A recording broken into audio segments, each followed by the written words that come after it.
बाहाघर पूर्वर मु किसी वीडियो सब शूट करी। तो बाहाघर में एते बिजी थी जे जो वीडियो गुड़ाक अपलोड कर पार्नी। तो ये भाविली से गुड़ाक आपण मान सहित अपलोड करदेवी कहीं बाहाघर बेले तो आम घरे जो मैंने समस्त छुट्टी नाला कहीं भी आसी ना मुझे एका रोली सब कमर प्रेसर मो ऊपर थिला से अपलोड कर पार्नी।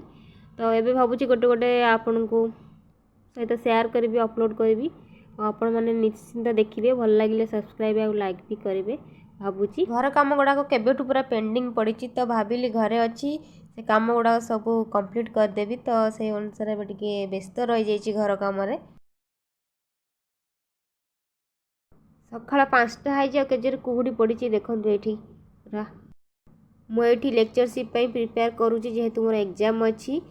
तो सका मुझे छात उपरू पलि आसती पढ़ाई ये मुझे बस एक्चुअली घर भितर करेन्ट पलि तो से मुझे छात उपरू पलि आसी भी पढ़ाई।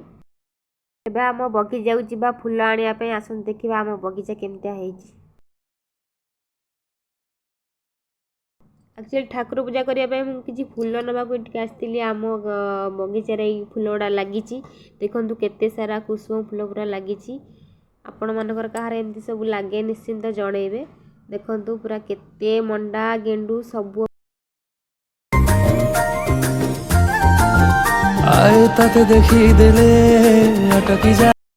एते सुंदर फूल सहित जदि गोटे रील्स न बनाब ताले कौन मजा आसब से खुशी गोटे सुंदर रील्स भी बनईदेली फूल तोड़ा सहित। चलतु घर को जीवा फूल तोड़ा आमर सरीगला। देखु आमर आज आसला कंकड़ा कंकड़ा को छड़े के रखी पूरा आठी भजा भी होगला भाजापी मुझे पकई देती सब कड़े ताकू पूरा भलक परिष्कार करके कंकड़ा पेटर गोटे येलोटा थाए से काढ़ीदेवे सेटा काढ़ी भाजिले बहुत भल लगे से कढ़ा जाए। तो सेटा को मुझे काढ़ी देती देखो खोल देखा जोटा खाली खाली अच्छी से येलोटा को कढ़ा जाइए आ कंकड़ा आलू मोर ये भजा हो जाइए पूरा हो गला ऑलमोस्ट।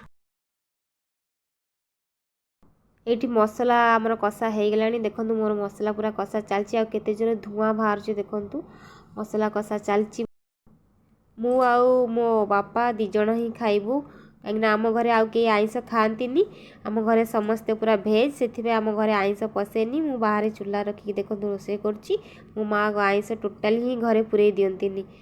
तो दीदी जेहेतु आनी तो रोषे करने पड़ो तो रोषे कलु मो बापा आ खाइबू दिज मात्र।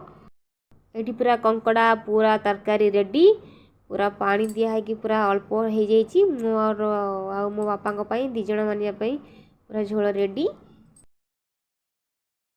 ये मु आ मो भौणी खाई सारा टे रील्स बनाऊँ कहीं जेहेतु आम दीज नुआ शाढ़ी पिंधलु तो मो भौणी मत कहला चल आम फोटो शूट करवा फोटो शूट सहित आम कि रील्स भी बनईलु गोटे दीटा ये देखु आमर चलची रील्स बना पर आम आसलु कटक आम घर पर टाइल्स देखापी मो सान भौणी की बस स्टाण्ड छाड़ी देलु जेहेतु सी जीव तार छुट्टी सरी जाइए तो सी पलैला बस रे। तो मो भौणी आ मो बड़ दीदी आ मु आसचु कटक स्कूटी नहीं कि तो टाइल्स देखू टाइल्स चॉइस है पुणी रिटर्न पलैबू आम घर को।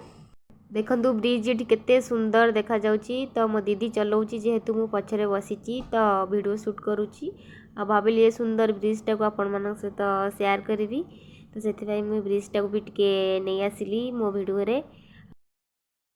तो ये थिला मोर आज वीडियो जदि भल लगी निश्चिंत सब्सक्राइब और लाइक करेंगे। Thank you.